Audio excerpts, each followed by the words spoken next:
자, 이번 주 이사야 말씀 19장, 20장, 21장, 22장 그렇게 말씀을 묵상하고 있습니다. 오늘은 이사야 19장 본문 말씀을 통해서 오직 믿음으로만이라는 주제로 다 같이 은혜를 나누고자 합니다. 우리가 선하다고 여기고 자신하는 것들이 하나님의 관점에서는 악한 경우가 많고, 또 우리가 악하다고 여기는 것들이 실상은 또 하나님의 관점에서는 선한 것들이 많습니다. 이러한 영적 분별력은 우리의 영성이 하나님 중심으로 생각이 바뀌지 않는 한 알 수가 없습니다. 어떻게 해야 우리의 생각과 관점이 하나님의 중심으로 바뀔 수 있는가? 그래서 우리의 시각에서는 악해 보이는데 어떻게 해서 하나님의 시각에서는 선한 것이며, 우리가 보기에는 선한 것인데 하나님 보시기에는 악한 것인가? 이런 것이 영성이 갖춰져야 분별할 수 있는데 어떻게 해야 되느냐? 우리의 생각과 관점이 하나님의 중심으로 바뀌어야 된다고 말씀을 드렸는데, 우리의 이 생각과 관점도 억지로 바뀌어지나요? 안 바뀌어져요. 뭘로만 가능하냐면 오직 믿음으로만 가능합니다. 방법이 있어요, 없어요? 방법이 없어요. 흉내 낸다고 되는 것도 아니고 오직 믿음으로만 가능해요.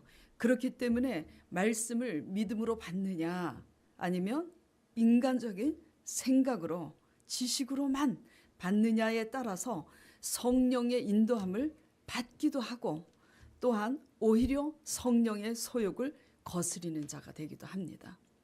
어떻게 받느냐에 따라서요, 말씀을 믿음으로 받느냐, 아니면 우리의 이성으로 그냥 생각으로 그렇게 지식적으로만 받느냐에 따라서 성령의 인도를 받기도 하고 오히려 성령의 소욕을 거스리기도 합니다.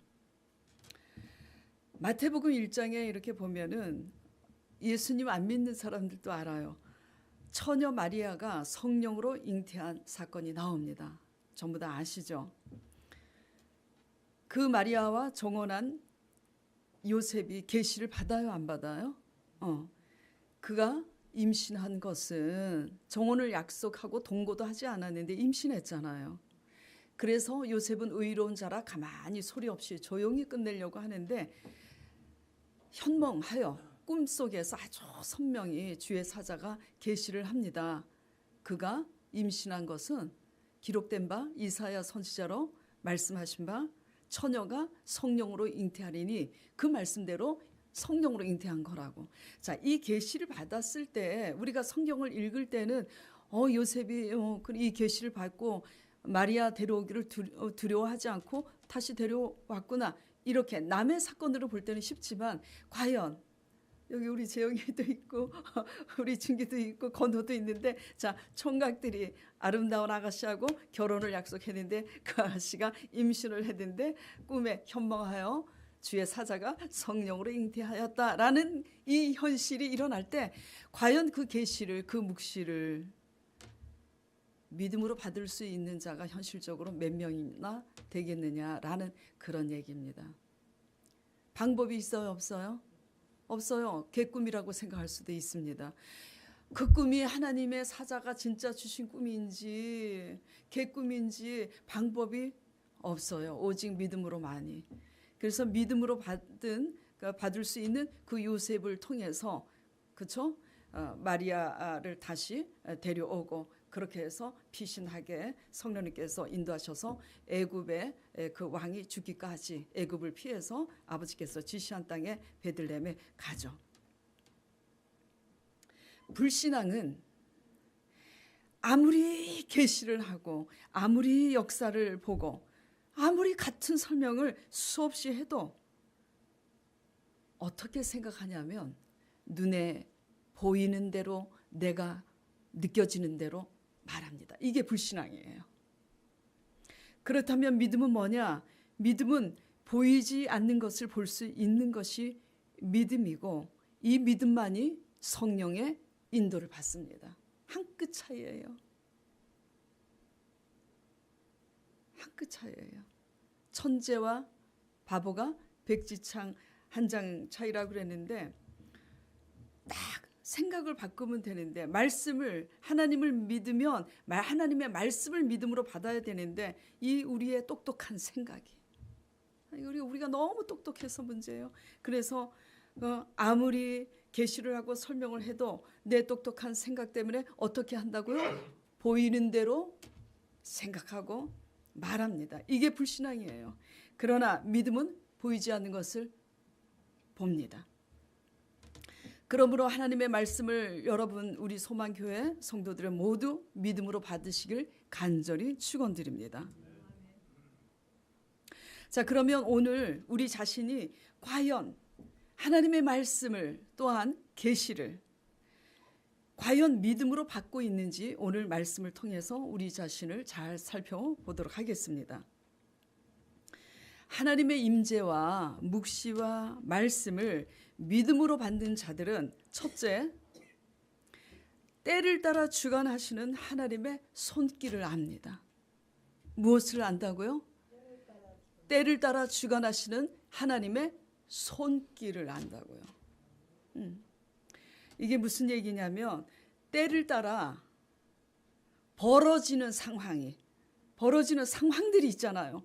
사람으로 인하든 질병의 문제든 돈 경제적인 어떤 문제든 간에 어떤 문제든지 때를 따라 벌어지는 상황이 그것이 징계이든지 축복이든지 아니면 애매히 당하는 고난이든지 그것이 하나님의 손에 의하여 되어지고 있음을 압니다. 그게 뭐죠? 믿음이라는 거예요. 오직 믿음만이 벌어지는 상황 위에 주관하신 하나님의 손길을 안다는 얘기입니다. 그 다음에 두 번째는 대지를 먼저 말씀을 드릴게요. 그 다음에 믿음으로 받는 자들은 두 번째 무엇을 아냐면 누가 문제고 무엇이 문제인지를 압니다. 뭘 안다고요? 누가 문제고 무엇이 문제인지를 압니다. 자, 16절 말씀 본문을 먼저 보겠습니다. 16절 본문 말씀을 보고 다시 1절서부터 이제 보도록 하겠습니다. 같이 읽어볼까요? 그날에 애굽인이 부녀와 같을 것이라. 그들이 만군의 여호와의 흔드시는 손이 그 위에 흔들림을 인하여 떨며 두려워할 것이며. 16절이에요. 1절에 애굽의 경고라 하면서 시작이 되는데 지금 16절에 이사야 선지자가 하나님으로부터 경고의 말씀, 애굽을 향한 경고와 심판의 말씀을 지금 예언을 하고 있는 겁니다. 그날에 어떤 날이냐면 때가 하나님이 작정한 그날에 대장부 중에 장부 같았던 그 애굽이 누구와 같을 것이냐면 연약한 부녀처럼 떨며 두려워할 것이라고. 왜 떨며 두려워하냐면 만군의 여호와 인간의 철병거와 인간의 군사력으로는 도저히 감당할 수 없는 4차원의 영적 세계를 주관하시는 만군의 여호와의 뭐가요? 흔드시는 손이 그 위에 흔들림을 인하여 애굽이 하나님의 피조물인데도 불구하고 열국 중에 열국이잖아요. 강성한 나라인데 자신이 똑똑하고 자신이 지혜로워서 그렇게 된 줄 알고 자기네 땅에 있는 나일강도 에스겔서 6개월 전인가 에스겔서 묵상했을 때 배웠었잖아요. 그렇죠? 그 나일강도 누가 내주신 거예요? 지구촌의 모든 생태계를 하나님이 주셨는데도 그 나일강이 내 것이라 내가 만든 것이라고 그렇게 애굽이 얘기를 해요. 그래서 우상을 숭배하는 애굽, 그리고 스스로 교만한 애굽, 하나님의 계획과 주권 안에서 그렇게 강대국이 될 수 있었는데도 피조물로서 모릅니다. 하나님의 때가 되니까 선지자를 통해서 이렇게 예언을 하는 겁니다. 그렇게 해서 내가 만군의 여호와의 손으로 너희 나라를 내가 흔들 거라고, 흔들어 버려서 다 날릴 거라고. 그래서 너희들은 내 손의 흔들림을 인하여 떨며 두려워하게 될 것이라고 얘기를 하는데, 이 얘기를 애굽이 하나님을 섬기지 않고 우상을 섬기니까 믿음으로 받을 수 있겠어요? 없겠어요? 없어요. 그러나 이 사실을 반드시 하나님의 때에 일어날 것을 알고 있는 자는 누구예요? 믿음이 있는 하나님의 선지자와 소수의 의인들입니다. 자, 그렇다면 지금 이방인 애굽의 문제지만, 지금 애굽과 아수르를 멸하기 전에 하나님이 누구를 먼저 치셨어요? 유다와 이스라엘을 하나님께서 먼저 치셨습니다. 왜? 믿노라 하는 하나님의 백성들조차도 뭐죠? 탐심과 불신앙으로 가득하니 하나님이 치셨어요. 하나님이 그렇게 치셨습니다. 다 이스라엘이나 유다나 아수르나 애굽이나 하나님께서 치시기 전에 미리 경고하시고 예언하셨어요? 안 하셨어요? 하셨어요. 그런데 믿음으로 보았어요? 믿음으로 받았습니까? 믿음으로 받지 않았습니다. 이게 오늘의 메시지입니다. 어떻게 해야 믿음으로 받을 것인가 도대체. 불신앙은요, 예언한 경고의 심판의 메시지가 하나님의 때에 정확하게 예언하신 대로 임하는 그 순간까지 불신앙은 알아요? 몰라요? 예? 몰라요. 불신앙은 하나님께서 경고하시고 예언한 그 징계의 메시지가 그대로 현실적으로 하나님의 때에 일어날 때까지 모릅니다. 그리고 불신앙의 이 지독한 특징은 당해도 또 몰라요. 그 정도로 불신앙은 어두움이에요.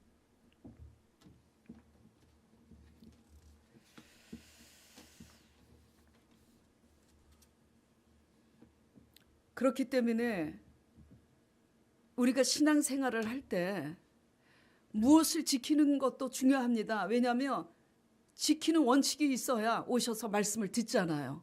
그렇죠? 그래서 제가 주일 성수를 자꾸 빼먹는 사람들에게 공통적으로 권면하는 게 있어요. 원칙을 지키라고. 원칙을 지키지, 세상 이치에서도 원칙을 지켜야 뭐가 돼요, 기본이. 예.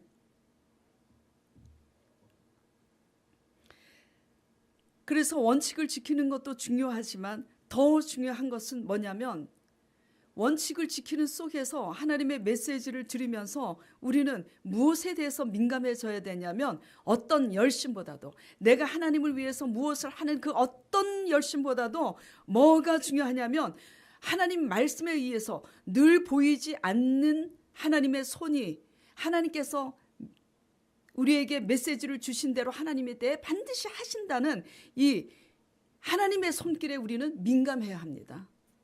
아멘? 돈 버는 거에도 민감해야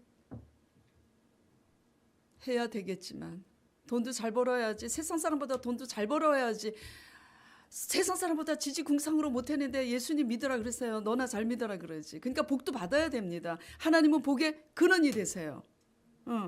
그런데 더 중요한 것은 영혼이 잘된 같이 범사가 잘 되기 때문에 우리의 영혼이 먼저예요. 보이지 않는 하나님의 손길에 민감하시는 여러분 되시길 바랍니다. 이 보이지 않는 것을 볼 수 있는 길은 뭐밖에 방법이 없다고요? 오직 믿음밖에는 방법이 없어요. 자, 그러면 오늘 본문 1절서부터 이렇게 풀어가면서 만군의 하나님의 손이 애굽을 어떻게 흔들어서 무너뜨리신지 살펴보도록 하겠습니다. 이 애굽을 흔드시고 무너뜨리는 그런 말씀과 유다와 애굽, 하나님께서 온 지구촌의 그 민족들을 하나님의 때 하나님께서 주도하시고 주관하셔서 무너뜨리시는 그 방법을 우리는 잘 깨달아야 돼요. 왜냐하면 우리 개개인, 우리 가정을 무너뜨리는 것도 하나님의 방법이 그대로 적용이 되기 때문입니다. 자, 본문 1절 애굽에 관한 경고입니다. 심판의 메시지입니다. 어떻게 임하신다고요? 여호와께서 빠른 구름을 타고 애굽에 임하시리니. 속히 임하신다는 얘기예요. 왜 경고냐? 애굽이 피조물인데 우상들을 섬기고 교만하기 때문입니다. 그런데 그 방법이 2절에 보면은 하나님이 애굽을 무너뜨리는 방법이 뭐냐면 자중질환입니다. 이 유식한 말로. 자중질환이 뭐냐면 전쟁은 바깥에 적군과 해야 돼요? 내부끼리 해야 돼요? 외부에 적군과 해야 되는데 내란을 일으키는 겁니다. 자기네 편들끼리 싸우는 거. 그걸 자중질환이라고 하는데 그가 애굽인을 격동시켜서 충동질시켜서 애굽인이 누구를 치게 해요? 같은 애굽인을 치게 하시리니 그들이 각기 형제를 치며 각기 이웃을 칠 것이요 성읍이 성읍을 치며 나라가 나라를 칠 것이라고 그렇게 지금 예언하고 계십니다. 그들의 하나님께서 애굽을 무너뜨리기 위해서 내부적으로 혼란과 난리가 일어나게 그들의 마음을 지금 아버지께서 주관하고 계시는 거예요. 그래서 3절에 보면 애굽인의 정신이 그 속에서 쇠약할 것이고 그 도모와 그 모사는 그의 파신 바가 되리니 그들의 도모가 뭐죠? 실패하게 되리니 그들이 누구에게 묻게 하냐면 우상과 마술사와 신접하는 그리고 사주를 보는 거죠. 점치는 자에게 그렇게 사주를 보고 그리고 마술사 우상 이런 요술객에게 물어서 망하게 할 것이라고 이렇게 이 얘기를 하고 있습니다. 자, 그리고 이제 4절에 애굽을 무너뜨리기 위해서 하나님의 손이 지금 어떤 자를 애굽인의 통치자 왕으로 지금 일으켜 세우시냐면 애굽인 중에 잔인한 군주의 손에 붙이시리니 아주 포악한 왕이 그들을 치리하리라. 자, 무식하고 우둔하고 잔인하고 포악한 지도자가 되면 의로운 지도자들은 숨을 수밖에 없습니다. 그래요, 안 그래요? 예. 그리고 이런 이제 그 통치자를 세울 뿐만 아니라 5절에 보면은 이제 뭐도 하시냐면 바닷물 무슨 강이에요? 나일강. 애굽의 젖줄인 나일강까지 하나님께서 마르게 없애게 하시겠다고 그렇게 말씀을 하고 계세요. 그리고 이제 그 강에 관한 얘기고 8절, 9절,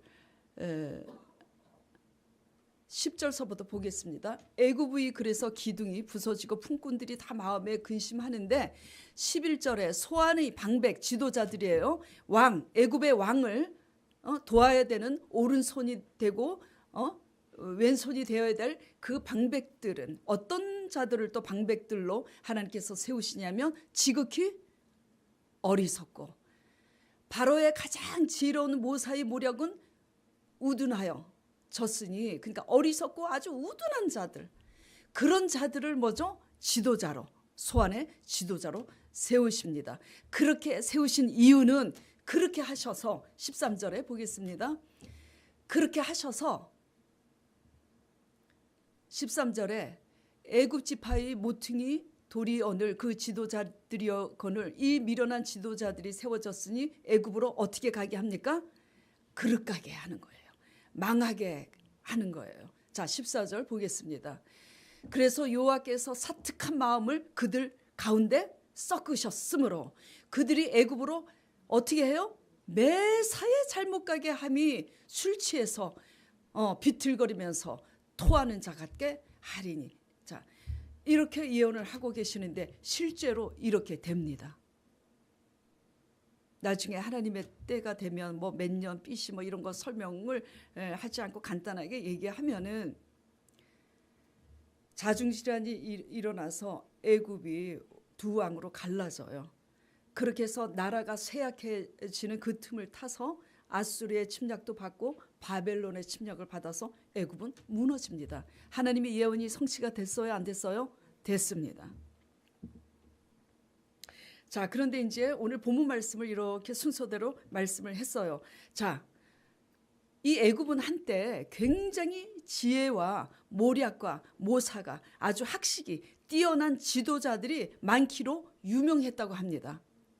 그런데 이제 그 지도자들이 다 숨고 어리석은 포악한 왕과 우둔한 방백들이 지금 주를 이루고 나라는 이렇게 망하게 됐어요. 자, 오늘 이 이사야 19장 애굽의 역사를 지금 이제 공부하기 전에 계속 지금 우리가 말씀을 묵상한 게 뭐였죠?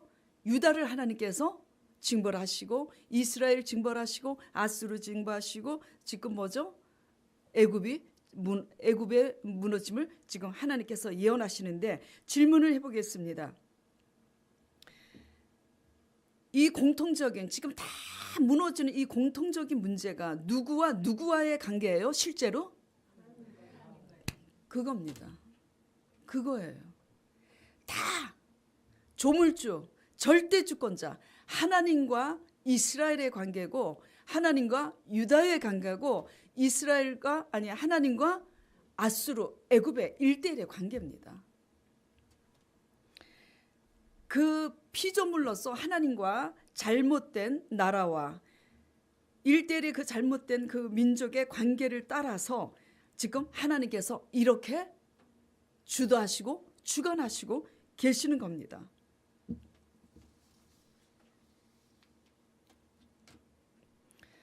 이것을 우리로 이제 적용을 해보면 우리가 아무리 똑똑하고 아무리 애굽처럼 잘 나가도 스스로 교만하여서 하나님이 스스로 이제 교만하니까 내 자신이 우상이잖아요. 그렇게 해서 하나님 의지하지 않고 나갈 때 하나님이 무너뜨리고자 작정하시면 하나님의 영이 우리 마음을 미혹시킵니다. 하나님의 손이 지금 애굽을 무너뜨리기 위해서 자체적으로 자중질환을 있게 하고 우둔한 방백들이 일어나게 하고 그 마음을 미혹시키고 있다고 지금 본문에 증거하고 있잖아요. 예. 사기꾼을 보내시는 것도 하나님이고요. 도둑을 보내는 것도 하나님입니다. 그래서 무너질 수밖에 없도록 하나님의 손이 하나님의 때 그리고 또 축복하시고자 하나님이 하늘을 열면은요 그 축복을 막을 사람이 없어요. 축복과 저주가 다 하나님의 주권 안에 있습니다. 그런데 이 하나님의 손이 주관하신다는 것을 우리는 언제 깨달아야 되냐면 미리 과정을 쌓고 있는 이 과정 속에서 하나님 말씀을 통해서 믿음으로 깨달아야 되는 거예요.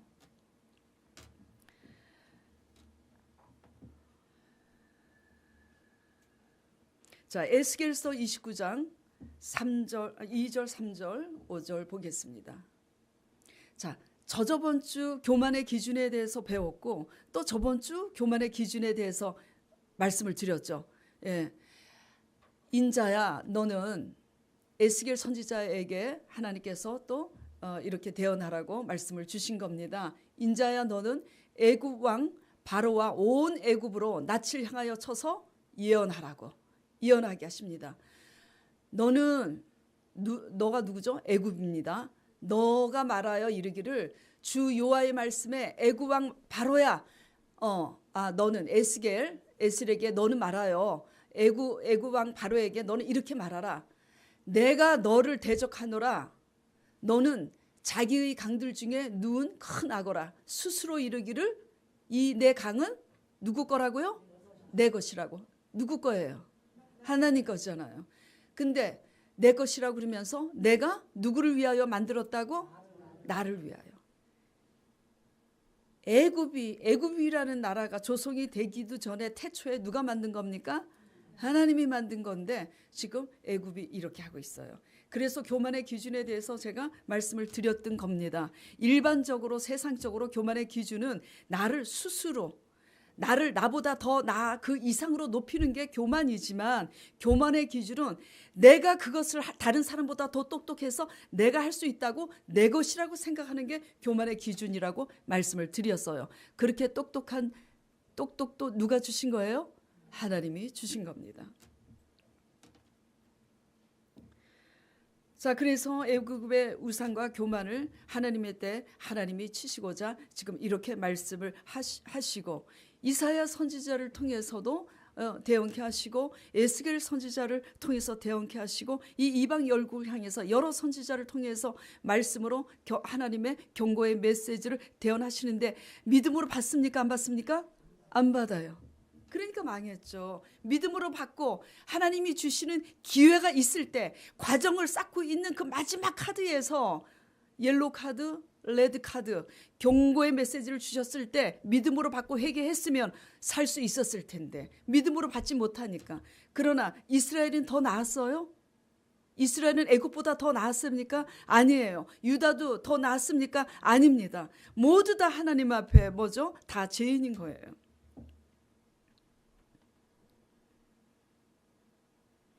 그래서 하나님이 애굽을 이렇게 지금 치신다고 예언하시고 있고 그 메시지대로 애굽도 멸망했는데 이스라엘의 우상은 또 누구였냐면 애굽이었습니다.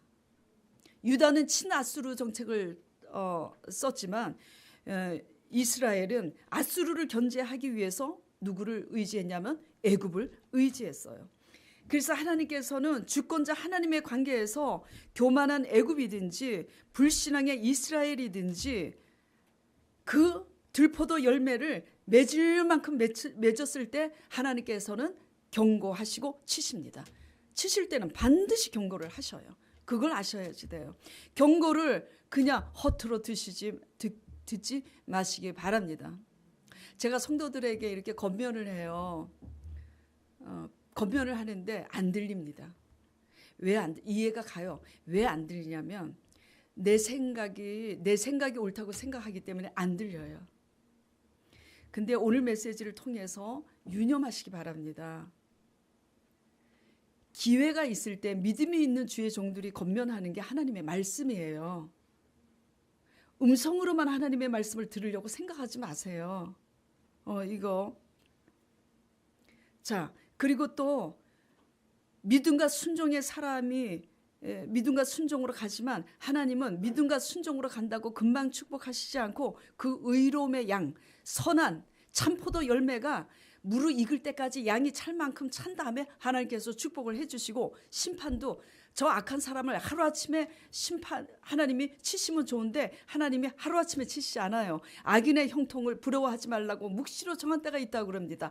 다 뭐죠? 무르익을 만큼 무르익어서 뭐죠? 죄악이 관영해야 되고 우리의 선한 의도 찰 만큼 차야 그때 하나님께서 역사를 하세요. 그래서 이러한 하나님의 의에서 때를 따라 주관하시는 하나님을 우리가 배우면서 배워야 될 교훈이 뭐냐면 때가 있을 때 과정에서 잘못됐으면 돌이켜야 합니다. 때가 있을 때 좋은 과정을 쌓아야 되는데 과정에 있어서 순종이 없이 하나님의 좋은 날 보기를 원하면 우리는 도둑입니다. 그럼 차라리 이쪽 교회 나가시고요. 그냥 무당 찾아가서 내가 복채 놓고 그냥 굿하는 게 차라리 나아요.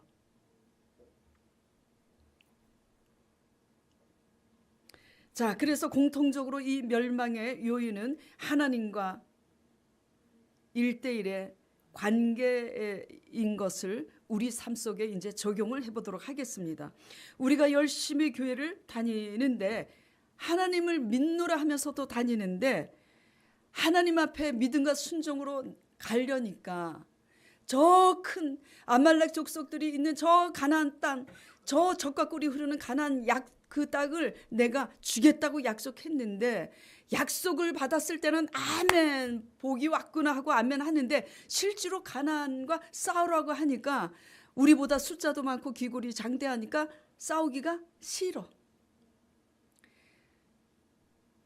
그러니까 이제 불순종으로 가는데 우리도 하나님에 대해서 열심히 이렇게 신앙생활을 하지만 먹을 양식이 다 떨어졌는데도 하나님이 오직 주만 바라보라고 했을 때 과연 모든 양식이 다 떨어졌을 때 오직 주만 바라보고 하나님이 인도하실 때까지 기다릴 수 있느냐 이런 문제인 거죠. 그래서 그렇게 이제 그럴 수가 없어. 그래서 하나님은 잠깐만 계세요. 내가 나가서 세상 방법대로 세상 의지하고 돈 벌어보고 그래서 내 힘으로 내 식구들 먹여 살린 후에 나중에 하나님 믿겠습니다. 대부분 어느 누구 한 사람을 얘기하는 게 아니에요. 찔려서 상처받지 마세요. 99%는 이렇게 믿습니다. 그래요 안 그래요? 그렇게 믿어요. 그렇게 믿습니다. 자, 이제 그렇게 그래서 아주 성실하게 돈 법니다. 주일 성수까지 빼먹어가면서 11조까지 도둑질하면서 다 아주 열심히 돈을 모아요. 그런데 그래서 나는 성실하게 일했어요. 그런데 뭔 일이 터지냐? 배우자가, 자식이 어느 날 말썽을 부려서 돈 다 날립니다. 잘 들으셔야 돼요. 자, 그러면 이제 누구 탓합니까? 저 인간이, 저 남편이 저래가지고 그냥 흥청망청 술 마시고 그래서 돈 다 날렸다고. 자, 인본주의의 관점에서 보면은 누구 잘못이냐면 100% 뭐죠? 배우자 잘못이고 뭐죠? 자식의 잘못이지만 믿음의 관점에서 보면 누구 잘못이에요?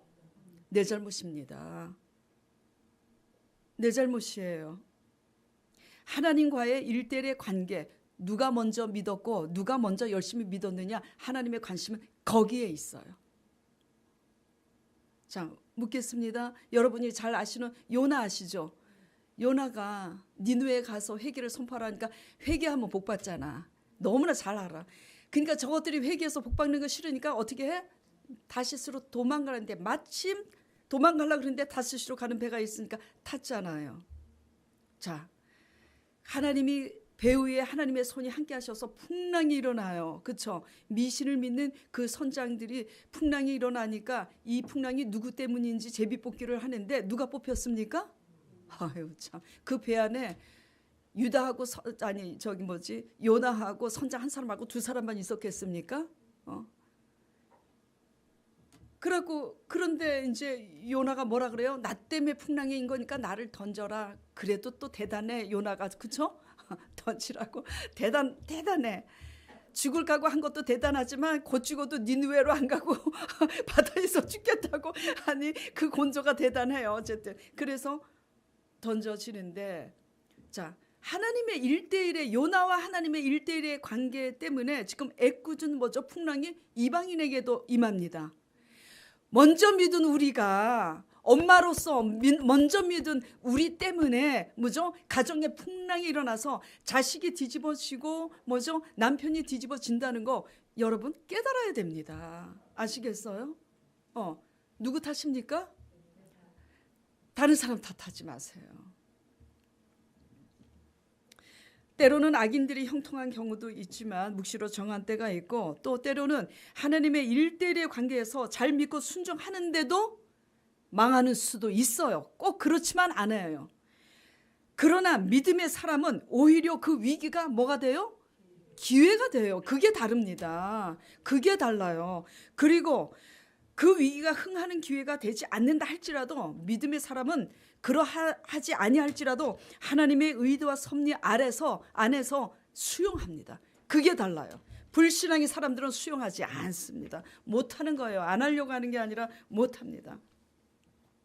자, 제가 나이 40대 초반에 서초동에서 분당으로 이제 이 신도시 때 신도시 재개발할 때 분양받아서 이제 올 때쯤이에요. 서초동에서 이제 이 분당 신도시 아파트가 당첨이 돼서 이제 입주 날을 기다리면서 말씀을 묵상하고 있는데, 가만히 보니까 저는 무남 동료 외딸입니다. 외동딸이에요. 형제도 없어요. 그리고 우리 친정 부모님도 돌아가시고 시집 왔는데 시부모님도 다 돌아가셨어. 그래 가만히 말씀을 묵상하는데, 왜 제가 이 얘기를 하냐면 하나님의 말씀을 날마다 묵상하는 거 보니까 하나님은 그 어떤 공로를 내세우는 것보다 열심히 해요. 일을 해야 됩니다. 하나님을 위해서 봉사도 해야 되고 열심히 일을 해야 되는데, 하나님과의 관계에서 어떤 사람이 되느냐가 더 중요한데, 하나님이 원하는 사람이 되지 않으면 우리가 하나님을 위해서 하는 공로나 이 열심히 봉사가 뭐죠? 안고 없는 찐빵이더라고. 그래서 하나님의 원하는 사람이 되기 위해서 하나님께서 공통적으로 하시는 일이 있다는 걸 깨닫게 됐어요. 뭐냐면 우리 속에 이 아집과 고집과 교만, 우리의 그 생각, 이런 것들을 쳐부수기 위해서 하나님께서 우리보다 더 센 가시들을 항상 붙이셔서 우리를 뭐죠? 우리의 모난 가시들을 제하시는 하나님의 의도와 섭리를 깨닫는데, 지금 나를 건들 사람들 없어. 가까이서. 그 생각을 했어. 형제들이, 그 구역 식구들이 이제 나를 이렇게 건들 수도 이제 있겠지만, 이사 가면은 복도식 아파트가 아니라 엘리베이터를 가운데 두고 뭐죠? 호수가 두 개가 마주보고 있으니 가장 자주 볼 사람이 그 사람이잖아. 그 생각을 했습니다. 나를 탁 내 가시를 꺾고 모난 것을 꺾기 위해서 나를 탁 건들고 속을 뒤집을 가시가 필요한데 내가 원하지 않지만 하나님은 그것을 반드시 하시겠구나를 깨달은 거예요. 뭘로 깨달은 거예요? 믿음으로 깨달은 거예요. 나는 싫지만 그것을 하시지 않으면 우리는 사생자입니다. 반드시 사생자예요. 근데 하나님은 사랑하는 자마다 우리를 빚으세요. 그래서 센 사람을 내 센 거 무너뜨리기 위해서 센 사람을 붙인데 마주보고 있는 앞집 아줌마겠구나 하고 각오를 하고 입주를 했어요. 맞았겠습니까? 틀렸겠습니까? 맞아요. 엄청 세더라고. 나도 센데 더 세더라고. 그래서 여기 집사님이 아시지? 분녀회장인데 또 우리 단지의 분녀회장뿐만 아니라 이 분당의 전체 아파트 분녀회 중에 또 회장이 됐어. 치맛바람이 엄청. 근데 아침마다 막걸리를 마시면서 그 노래방 기계를 사가지고 그 라인의 주민들을 다 불러가지고 그렇게 춤추고 노래하는데 저는 그게 체질에 또 안 맞고 하나님을 경외하니까. 그러니까 이제 이 문제가 이제 뭐가 생겼냐면 스스로 이제 이 아줌마가 분녀회고 문 열어놓고 그렇게 뭐 이렇게 놀고 그러는데 이 앞집 아줌마가 나이도 젊은데 뜻대로 돼요 안 돼요? 문화가 완전히 다르고 사상이 다르고 노는 게 다르니까 불편한 거야. 나는 아무 짓도 안 했는데 스스로 불편하니까 이 아줌마가 의도적으로 내 오장을 뒤집는 거예요. 근데 저는 믿음으로 이미 알고 왔어요? 안 알고 왔어요? 알고 왔어요. 믿음으로. 그 사람 위에 하나님의 손이 그 사람을 흔들어서 나를 흔들 사람을 하나님이 당첨되게 하셔서 보낸 걸 뭘로 지금 알고 있는 거예요? 믿음으로 알고 있는 겁니다. 그래서 그 사람이 내 오장을 뒤집을 때마다 이를 악물고 뭘 하냐면 맛있는 거 해요. 나를 속 뒤집은 나는 잡채를 하든지 피자를 만든지 진짜 그렇게 해서 몇 년을 그렇게 했어요. 그래서 그 아줌마가 양심상 자, 속 뒤집는 사람 양심이 알아요? 안 알아요? 압니다. 당하는 사람도 알아요. 그님과 나와 뭐죠? 압니다. 그래서 속을 뒤집을 때마다 맛있는 거를 해서 말씀을 의지하고 갖다 줘요. 어떤 말씀이냐면 마가복음 9장 50절 말씀입니다. 자, 같이 읽겠습니다. 소금은 좋은 것이로되 만일 소금이 그 맛을 잃으면 무엇으로 이를 짜게 하리요? 너희 속에 소금을 두고 서로 화목하라 하시니라. 소금은 어떻게 해야 맛이 난다고요? 짜야 맛이 나요? 어떻게 해야 짠 맛을 봅니까? 어떻게 해야? 녹아야 돼요. 녹는 거는 죽는 걸 의미합니다. 그래서 앞집 아줌마가 내 속을 뒤집을 때마다 어떻게 해요? 소금으로 소금을 두고 화목하라 그랬지. 소금은 죽어야 맛이 나. 내 이 모난 성격, 내 이 센 성격 하나님이 죽이시려고 작정을 하셨지. 아멘. 주 예수여 영접합니다. 감사합니다. 그래갖고 맛있는 걸 막 볶아. 그래갖고 갖다 줘. 그래갖고 또 이제 조용할 만하면 또 뒤집어. 그러면 또 맛있는 거예요. 그렇게 몇 년을 했는데 3년에서 4년 넘어갔을 때 어떤 계기가 됐어요. 간단하게 얘기하면 역전이 돼가지고 판세가 역전이 돼서 그 아줌마가 내 눈치를 보고 나를 두려워할 수밖에 없는 상황이 벌어져서 그 다음부터 맨날 내 눈치를 보고 어떤 사람이 와서 차를 마시면 나도 좀 껴줘서 같이 차 마시자고 계속 내 눈치를 보는 거예요. 그래서 그런 거 신경 쓰지 말라고 아무 걱정하시지 마시라고 이제 그렇게 했는데 자 본문 말씀 17절 말씀 보겠습니다. 유다의 땅은 누구의 두려움이 된다고요? 애굽의 두려움이 돼요. 유다가 애굽을 두려워하고 아수르를 두려워했던 때가 있는데 이제는 유다의 땅이 애굽의 두려움이 됐습니다. 에?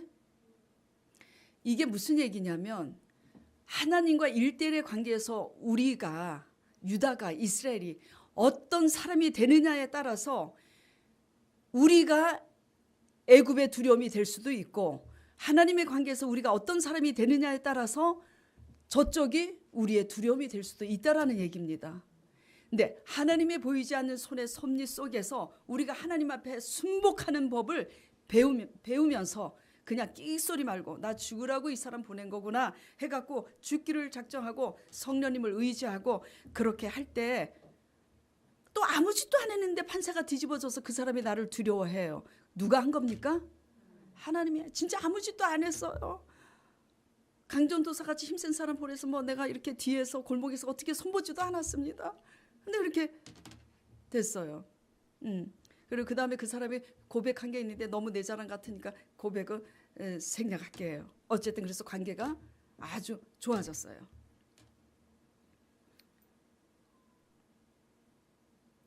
양심상 제가 그 사람을 향해서 잘못한 것이 없었지만은 저 사람이 도대체 왜 저러는지 모르겠다고 이웃에게 그 사람의 흉을 보거나 다툰 적이 한 번도 없어요. 진짜로. 그 사람에 관한 한. 왜냐하면 저도 성질이 있고 깐깐하였지만 그렇게 하지 않은 것은 이미 하나님의 말씀을 묵상할 때 뭘 미리 본 거라고요? 나를 깨트리고자, 나의 못난 것을 깨트리고자 내 앞집에 센 사람을, 나보다 센 사람을 보내서 내 속을 뒤집겠구나. 이 하나님의 의도와 섭리를 뭐죠? 제가 깨달았고 믿음으로 깨달았고 믿음으로 각오를 하면서 성령을 의지하고 기도했기 때문입니다. 그래서 그 시험을 이길 수 있었던 거예요. 오직 구원이 하나님께로부터 나기 때문에 1대1의 하나님의 관계에서 내가 어떤 사람이 되느냐가 중요한 거예요. 그렇기 때문에 오직 구원의 하나님께 포커스를 맞추고 믿음으로 보기 시작해야지, 나는 아무 잘못이 없는데도 억울한 일을 당하고 배신을 당해도 나를 배신하고 상처 주는 그 문제를 그 사람과 나의 관계로 보지 않습니다. 이 말씀 무슨 말씀인지 알아들으세요? 다시 할게요. 구원이 누구에게 있어요?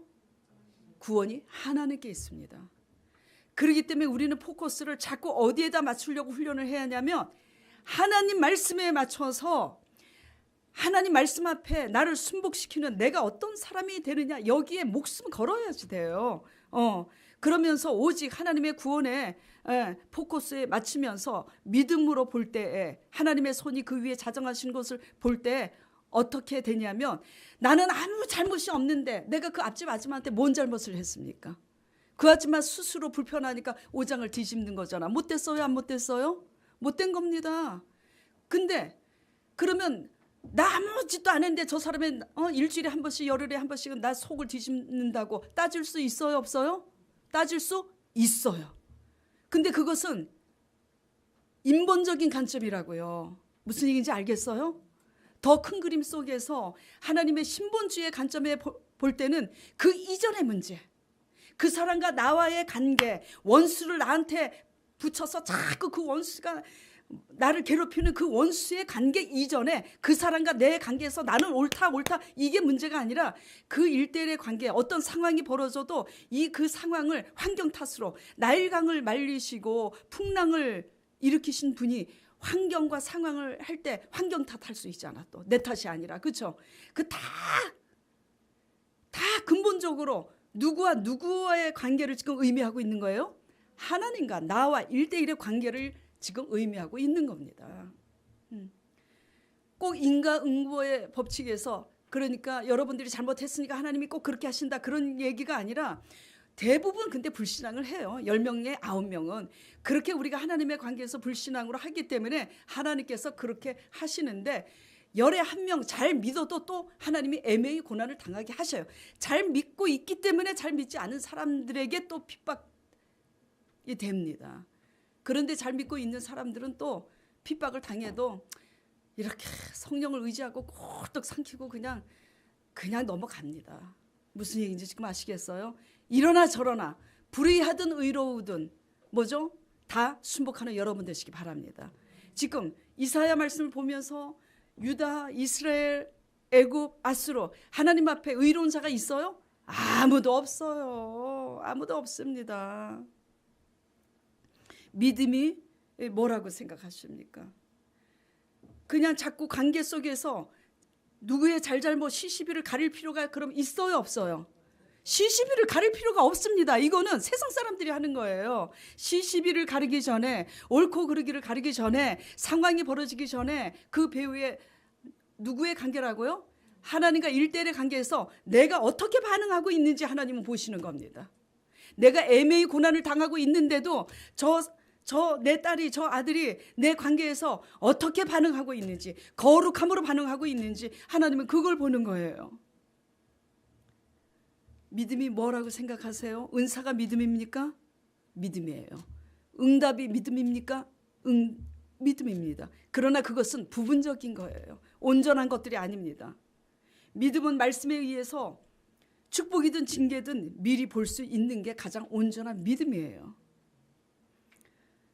그리고 믿음은 하나님과 1대1의 관계에서 우리 자신의 아주 악하고 그 사람과의 관계 이전에 우리가 하나님과의 관계에서 얼마나 내 의를 삼고 있는지 악하고 추하고 교활함을 올바로 볼 줄 아는 것. 그래서 내가 이런 사람이기 때문에 내가 앞으로 5년 10년에 이렇게 있다가 들포도 열매 맺는구나. 내가 장차 복받을 사람인지 내가 아닌지를 분별할 수 있는 게 믿음인 거예요.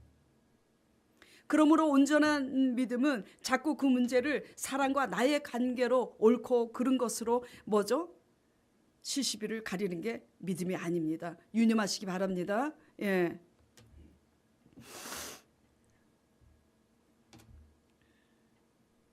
이 믿음을 따라서 순종하면서 살다 보니까 잘 들으세요. 어떤 믿음?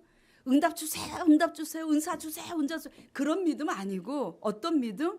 애매히 고난을 당해도 하나님과 관계에서 내가 더 겸손해지라고 애매히 고난을 당하게 하시는구나. 또 내가 이렇게 교만하고 못하니까 지금 이런 일이 벌어지는구나. 하나님의 섭리 속에서 하나님이 흔드시는 손을 믿음으로 보면서 그렇게 순복하기 위해서 순종하면서 살다 보니 저 건물도 생긴 거고 위기 상황에 오히려 흥하게 하시는 거고 바랄 수 없는 가운데 하나님이 내가 할 수 없는 새 길을 여시고 새롭게 하시는 기가 막힌 하나님의 일을 하시더라고요. 이게 뭐죠? 영혼이 잘된 것이 범사가 잘되고 강건합니다. 강건한 겁니다. 우상이 뭐라고 생각하세요? 우상은 하나님보다도 하나님이 주시는 선물을 자꾸 더 집착하고 바라는 게 우상 아니겠어요? 다 음행이고 우상이에요. 그리고 성령으로 내가 거듭나는 것보다 성령이 주시는 능력이나 은사에 더 관심을 뺏기는 이런 것이 다 뭐죠? 신앙의 우상입니다. 이런 신앙의 잘못된 태도와 자세 때문에 진정 하나님이 원하시는 의가 뭐죠? 자꾸 왜곡이 되는 거예요. 하나님의 원하시는 의가 자꾸 어떻게 된다고요? 곡해가 된다고요. 자, 오늘 말씀을 통해서 우리 자신을 이렇게 분별을 볼 때 하나님에 대한 열심은 있고 내가 반평생 수년 동안 신앙생활을 하고 있지만 내가 믿음의 시각으로 바라보고 믿음으로 반응하고 있지 못하는구나. 양심상 그걸 깨달으시면 오늘 우리 자신의 불신앙을 변명하거나 감추려 하지 말고 이스라엘과 애국과 같은 이런 우리의 죄를 그 모든 끝에서 대속하시려고 하나님께서 독생하신 예수 그리스도 보내서 우리를 위해서 죽으신 그 십자가 보혈을 의지하고 회개하시길 바랍니다. 20절 보겠습니다. 그래서 20절에 자, 이것을 애굽 땅에서 만군의 여호와를 위하여 표적과 증거가 되리니 이는 그들이 그 압박하는 자 이 애굽마저도 더 강한 열국으로 인해서 그 압박하는 자의 용고로 여호와께 부르짖을 때 여호와께서 어떻게 하신다고요? 한 구원자 보호자를 보내서 그들을 건지실 것이라고. 유다고 이스라엘이고 애굽이고 아스르고 하나님이 다 죄악의 끝에서 치시는데 치신 후에도 그 끝에서 어떻게 하셔요? 구원자를 보내서 우리를 회복시키시고 건지시는데 그 구원자는 오늘날 뭐죠? 예수 그리스도의 성령이십니다. 자, 예수 그리스도께서 우리를 왜 십자가에 죽게 하셨는지는 아시죠? 그런데 우리 죄 때문에 죽으셨는데 왜 부활하셨죠? 무엇을 주시려고 부활하신 거예요? 성령을 주시려고 부활하신 겁니다. 죄인은 죄인을 구원할 수가 있어요, 없어요? 죄인은 죄인을 구원할 수가 없어요. 이게 무슨 얘기냐면, 저도 이를 악물고 앞집 아줌마가 속을 뒤집을 때 맛있는 거 해가지고 갖다 주는 거 쉬웠겠습니까? 날마다 내 힘으로 되는 게 아니에요. 회개하고 기도할 때 누가 감동을 주실 때 가능해요? 성령의 감동과 감화. 부활하신 성령이 하나님의 의를 이루시기 위해서 감화를 줄 때 가능한 겁니다. 그렇기 때문에 피곤할지라도 돈 버느라고 아침부터 밤늦게까지 너무 빨빨거리고 돈 버느라고 혈안이 돼서 다니시기보다 하루에 1시간씩 아니면 30분씩 아니면 10분이라도 아니면 5분이라도 무릎 꿇고 성령님 의지하고 기도하시는 여러분 되시기 바랍니다. 그래서 우리 소망 교인들은 모두 말씀을 믿음으로 미리 보면서 우리의 죄를 깨닫고 인정하면서 누구를 의지해요? 우리의 죄를 이길 수 있도록 거듭나도록 부활하신 예수 그리스도의 성령을 의지해서 그 끝에서 회복시키는 하나님의 놀라운 회복이 여러분들에게 있기를 간절히 축원드립니다. 자, 오늘 이 말씀을 생각하면서 한 목소리로 통성으로 신앙을 다시 재점검하면서 회개할 사람 회개하시고 다짐하는 시간을 잠시 갖도록 하겠습니다.